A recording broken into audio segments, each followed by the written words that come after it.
Welcome friends. You are requested to subscribe to the channel to advance the video and like the video, thanks. So start playing today's video. Chapter 1. Finding one's purpose, Ikigai. Greetings all of you who searched for the truth. We began a quest to improve our MS and consequently our existence via the principles enunciated by Stoics in antiquity. Our first step examining our fundamental purpose in life, identifying the center between what we love and what we can do. Imagine waking up each day with a fire in your belly, a clear sense of purpose that makes hitting a snooze button feel like robbing yourself of life's richness.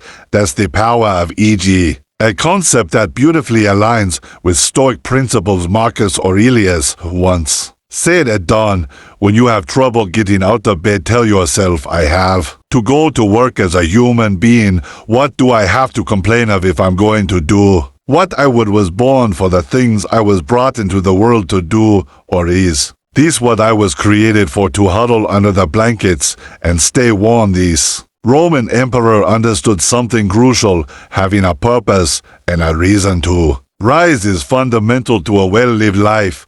But how do we find this purpose in our modern world? EG offers us a framework. It's the sweet spot where four elements intersect: what you love, what you're good at, what the world needs, and what you can be paid for. It's not about grand world-changing missions, though it could be for many. It's about finding meaning in the everyday. Maybe you're a teacher who loves nurturing young minds, or a baker who's perfectly crafted loaves bring joy to your community. You may be a programmer whose code makes people's lives easier. Whatever it is, your Ikigai is uniquely yours.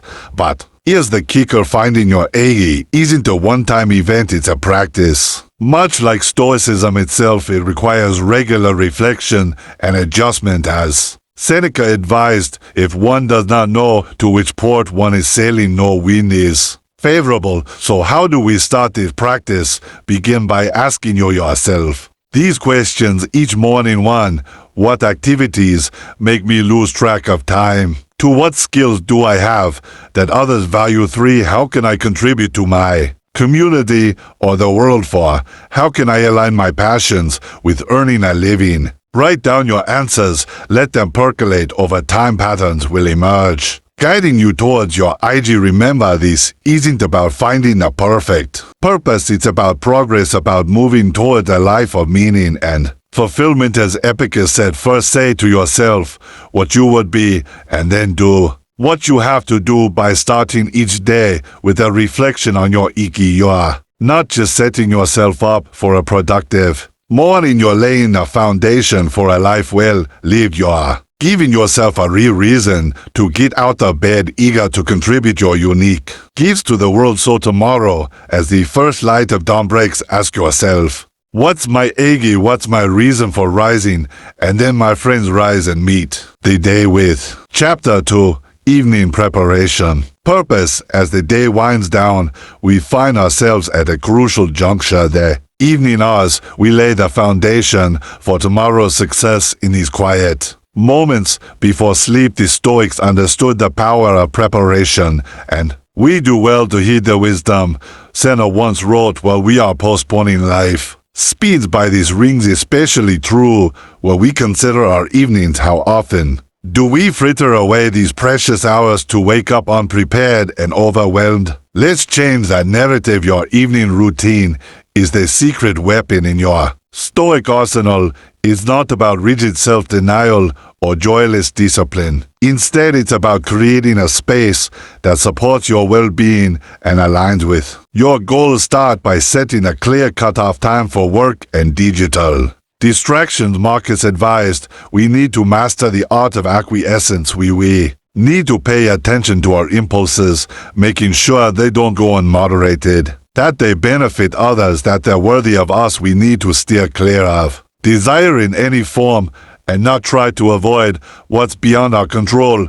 In our always on world, stepping away from emails or social media might seem foolish, but in doing so, you're reclaiming your time and mental space. Next, take a few moments to plan for tomorrow. Jot down your top 3 priorities. The simple acts. It's a Clear direction, ensuring you wake up purposefully. Marcus Aurelius started each day by telling himself, I am rising to do the work of a human being by planning the night before. You're giving yourself a head start on that noble work. Consider incorporating some light stretching or gentle yoga into your evening routine. This isn't just about physical flexibility. It's about creating a bridge between the day's busyness and the night's calm. As you move, let go of the day's tensions. Remember the Stoic principle of focusing on what you can control. You can't change what happened today, but can prepare for tomorrow. Reading is another powerful evening habit. Choose something inspiring or thought-provoking. The Stoics were avid readers and writers. Seneca advised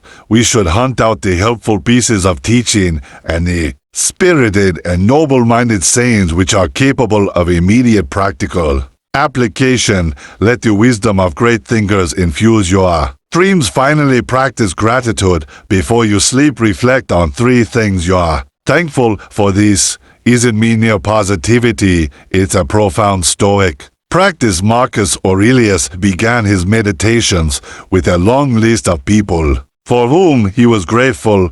By ending your day with gratitude, you're training your mind to focus on the good, building resilience for whatever tomorrow may bring. Remember, the goal isn't perfection. Some nights life will intervene. That's okay. The Stoic evening routine is about intention, not rigidity. As Epicurus said, don't explain your philosophy, embody it. Let your evening routine be a living embodiment of your commitment to growth and tranquility. So as the world quiets down, take charge of your evening tonight. Prepare your mind, body, and spirit for the dawn to come. In doing so, you're not just setting yourself up for a good morning crafting a life of purpose, one evening at a Chapter 3. Avoiding morning distractions. Time. Picture this: the soft light of dawn filters through your window and you reach for your phone. Suddenly, you're plunged into a whirlpool of notifications, emails, and news updates. Sound familiar?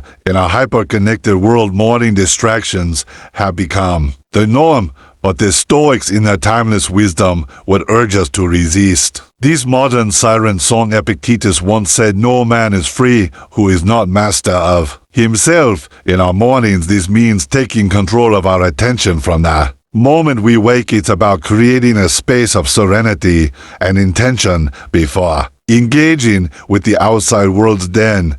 But why is this so crucial? Marcus Aurelius provides insight. When you wake up in the morning, tell yourself, the people I deal with today will be meddling, ungrateful, arrogant, dishonest, jealous, and surly. While this might sound pessimistic, it's a call to prepare ourselves mentally for the day ahead. And how can we prepare if we immediately immerse ourselves in distractions? So let's craft a morning sanctuary. Start by keeping your phone out of arm's reach. Better yet, consider a no screens rule for the first hour of your day. These might initially feel uncomfortable. We're addicted to that dopamine hit of new information, but in that discomfort lies growth. Instead of reaching for your device, reach for a book. The Stoics were avid readers, understanding that wisdom often comes from those who came before us. Or use this distraction-free time for meditation. Sit quietly with your thoughts for a few minutes. Observe them without judgment, much as Marcus Aurelius did in his meditations. This mindfulness practice aligns perfectly with Stoic principles of self-awareness and emotional regulation. Physical exercise is another powerful way to start your day. Distraction-free. The Stoics understood the connection between physical and mental well-being. A morning walk, some yoga, or a quick workout can set a positive tone for the day, flooding your body with endorphins and sharpening your mind. Now I hear some of you thinking, but what about emergencies? What if someone needs to reach me to this? I remind you of Epictetus's words, there is only one way to happiness, and that is to cease worrying about things which are beyond the power of our will. Most emergencies can wait an hour, and for those rare true emergencies, trust that you'll be informed. Remember, the goal here isn't to Permanently disconnect from the world is to start your day on your terms too. Approach the world with intention rather than reaction as you gradually extend your distraction-free morning time. You may be more centered, productive, and at peace. Seneca wrote, "People are frugal in guarding their personal property, but as soon as it comes to squandering time, they are most wasteful of the one thing in which it is right to be stingy by avoiding morning distractions. You're being wisely stingy with your most precious resource, your time and attention. So tomorrow, when you wake up, resist the urge to plug into the digital world immediately. Instead, plug into yourself. Create a space of calm and intention. You're not just changing your more, you're changing your life one distraction-free dawn. At a chapter for consistent wake-up times. Time. Few things are as important as being consistent in life. This is especially true when it comes to waking up simultaneously every day. The Stoics, who were practical in pursuing virtue, understood the power of having a routine. Let's see how we can use this wisdom to improve our mornings and in turn our lives. Epicus once said, "No great thing is created suddenly any more than a bunch of grapes or a fig. If you tell me that you desire a fig, I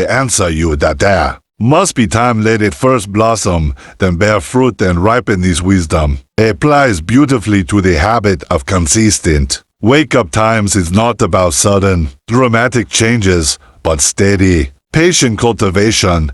But why is a consistent wake-up time so crucial? It's about more than just being an early bird or a night owl. It's about aligning ourselves with the natural rhythms of the world and our bodies. When we wake simultaneously each day, we're not fighting against our circadian rhythm, but working harmoniously. Marcus Aurelius started each day by reminding himself at dawn, when you have trouble getting out of bed, tell yourself, "I have to go to work as a human being." By setting a consistent wake-up time, we're committing daily to our duties as human beings, our personal growth, and the betterment of the world around us. Now, I can hear some of you thinking, "But I'm not a morning person." I remind you of Seneca's words. It is not that we have a short time to live, but that we waste a lot of it. By establishing a consistent wake-up time, even if it's not at the crack of dawn, you're reclaiming time that might otherwise be lost to inconsistency.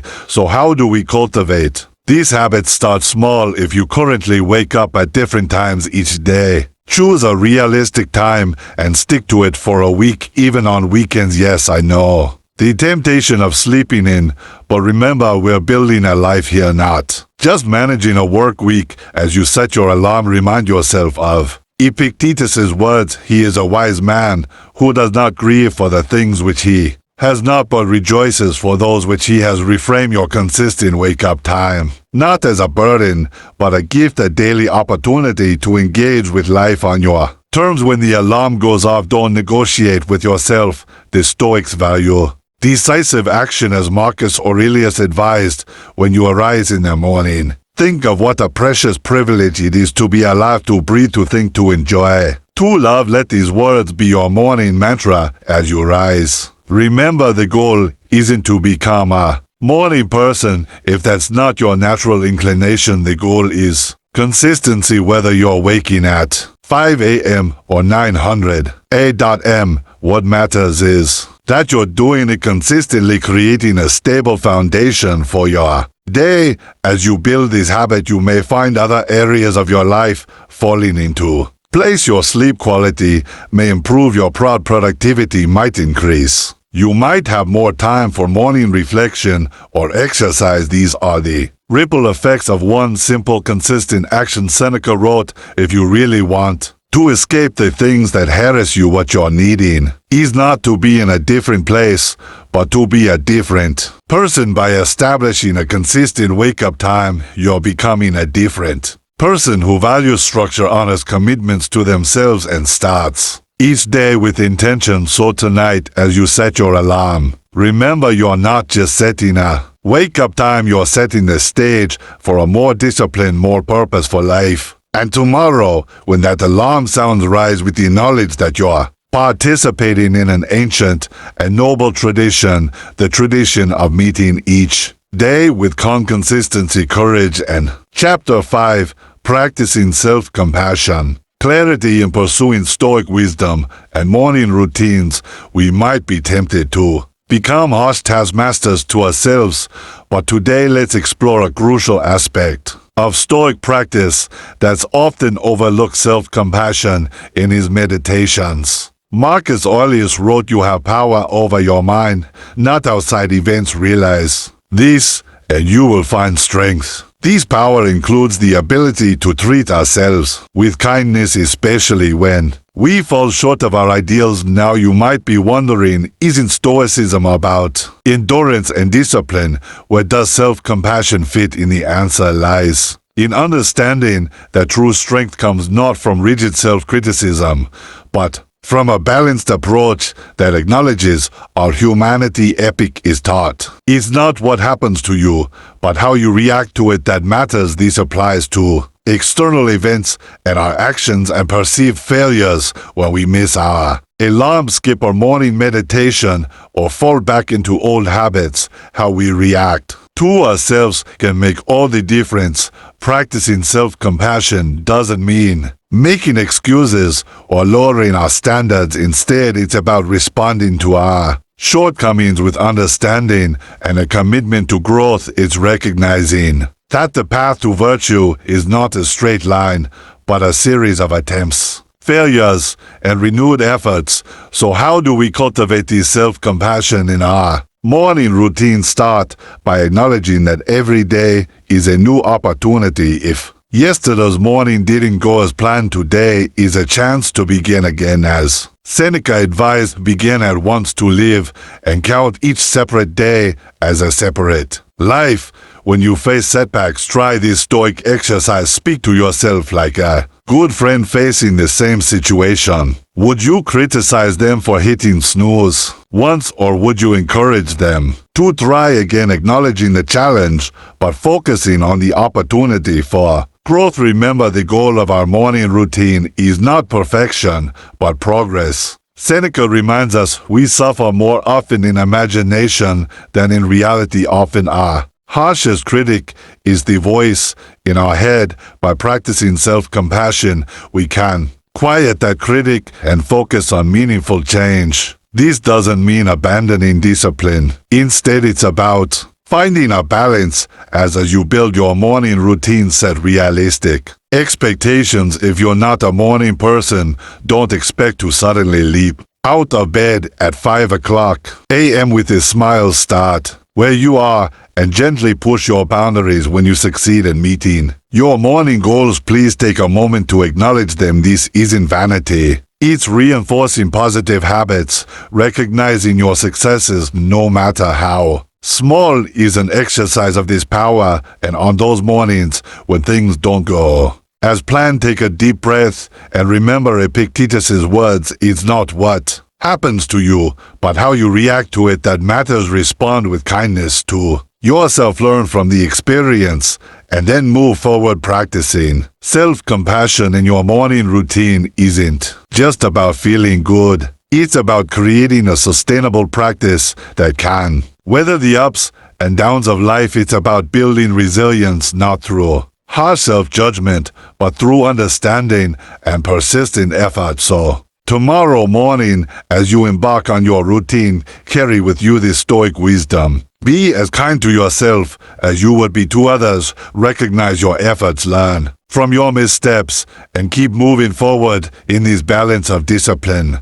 and self-compassion, we find the true strength of the Stoic. Chapter 6, Small Discipline Acts. Path in the grand tapestry of life, it's often the most minor threads that hold everything together. This chapter will explore the power of small disciplined acts in our morning routine and how they can transform our days and lives. The great Stoic philosopher Epictetus, who once said, "No great thing is created suddenly, any more than a bunch of grapes or a fig." This wisdom aligns beautifully with the words of Lao, who taught the journey of 1,000 miles begins with a single step. Both remind us that monumental change often comes from small, consistent actions. So what do these small discipline acts look like in the context of our morning routine? It could be as simple as making your bed as soon as you rise. This might seem trivial, but Admiral William McRaven famously said, if you want to change the world, start by making your bed. It's a small victory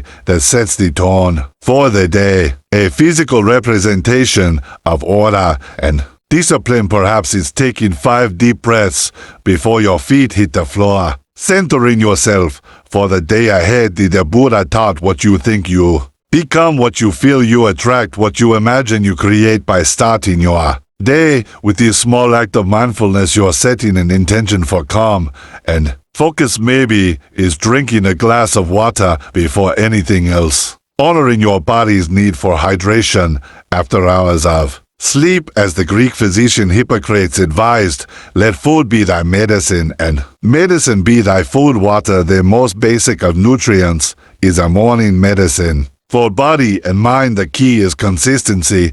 As Will Durant wisely noted, we are what we repeatedly do. Excellence then is not an act, but a habit. Each small discipline act repeated daily becomes a building block of character. Now you might be thinking, how can these tiny actions make a difference to the side? Remind you of the words of Vincent van Gogh, great things are done by a series of small things brought together. Is not about the magnitude of each action, but their cumulative effect over time. Start by choosing 1 or 2 small acts to incorporate into your morning routine.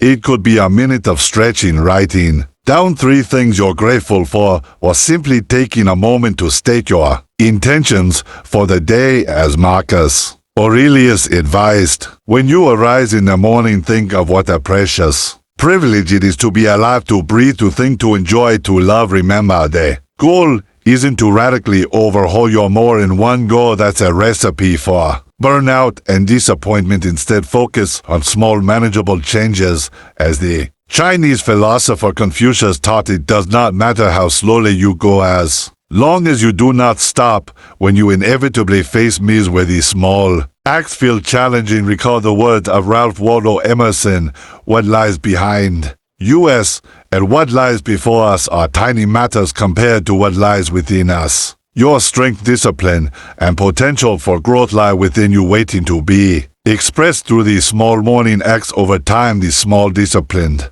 acts become the cornerstone of a more purposeful, productive life. As you master one habit, you can gradually add others, but always remember the wisdom of Bruce Lee. Long-term consistency trumps short-term intensity. Is not about perfect mornings, but consistent effort. So tomorrow, as you meet the day, remember the power of small disciplined acts, whether making your bed, taking a moment to breathe, or simply smiling at yourself in the mirror. Know that you're not just going through the motions, you're building character, one small act at a time. In the words of Mahatma Gandhi, your beliefs become your thoughts become your words become your actions become your habits become your values become your Chapter 7, Remembering Mortality, Memento Mori. Destiny. In our journey to craft a meaningful morning routine, we arrive at a profound Stoic practice, memento mori, or remember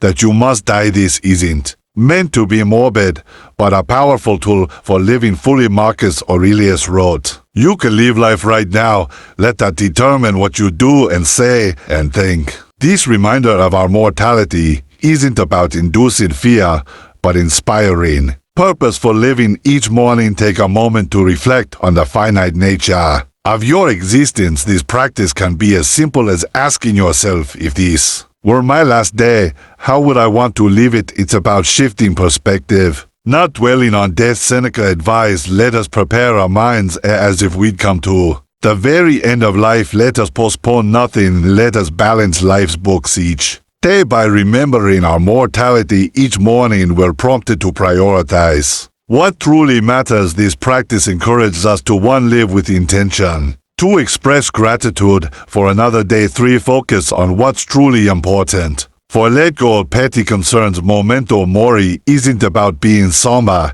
it's about Being present and appreciative, it's a reminder to make the most of our time, starting with how we approach each morning. So tomorrow, as you begin your day, remember this day is a gift and it's up to you to make it count. Let the awareness of your mortality be not a burden, but a catalyst for living fully and purposefully.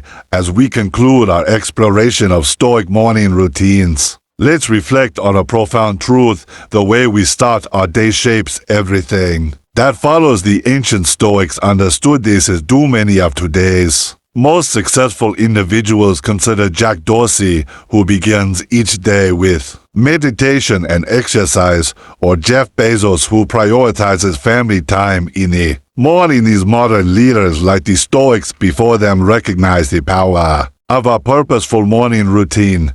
But remember, success isn't about mimicking others, it's about finding what works for you, guided by timeless wisdom. Whether it's practicing gratitude, avoiding distractions, or remembering your mortality, each element we've discussed is a tool for crafting a more intentional, fulfilling life. The Stoic morning routine isn't about perfection, it's about progress. It's about starting each day with purpose, resilience, and a commitment to personal growth. As you implement these practices, be patient with yourself. Remember, as Marcus Aurelius said, you have power over your mind, not outside events. Realize this, and you will find strength. As you leave this video, I challenge you to choose one aspect of the Stoic morning routine and incorporate it into your life. Start small, be consistent, and watch as it transforms not just your mores, but your entire approach to life. Thank you for joining us on this journey of Stoic wisdom. Remember,